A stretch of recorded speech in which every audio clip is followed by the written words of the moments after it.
Tsy vitan'ny fifampiresahana eto an-toerana, tsy vitan'ny mpanelanelana avy amin'ny sadaiky ihany koa ny mamany krizy eto amin'ny firenena araka ny hevitr' Ratovisan Christian olom-pirenena tsotra. Raha ny fanazavana izay netiny ary dia tokony roso amin'ny sosokevitra vaovao isika eto Madagasikara. Andao ary anotsika izay faneho-kevitra ity olom-pirenena tsotra ity.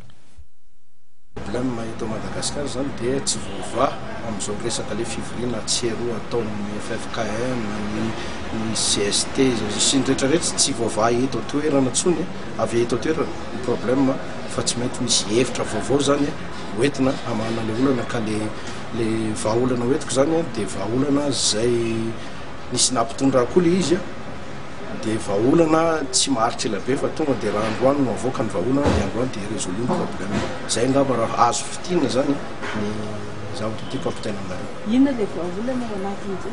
Ny vahaolana ao anatin'izay dia fanamboarana ireo candidat raika amby efapolo ireo ihany ho lasa vitsivitsy azo isafidiana. Apetraka zay ohatrany hoe fanasarahana ny vary sy ny akofa zany le izy. Zay le izy.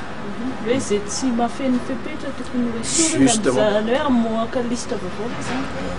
Tonga amin'izany ihany le izy ary le izy ny mahasamy hafa azy amin'ny vahaolana rehetra dia zao le vahaolana ho avoaka ity dia manome fahafapo ny vahoaka malagasy, ny mpanao politika, ny communauté internationale, ny institution eto Madagasikara ary zay tsy itovizany amin'izy amin'ny vahaolana rehetrarehetra zany. Tsy mila kitihana ny CES am'izay? Tsy voakitika, justement tsy misy voakitika ny zavatra efa mipetraka.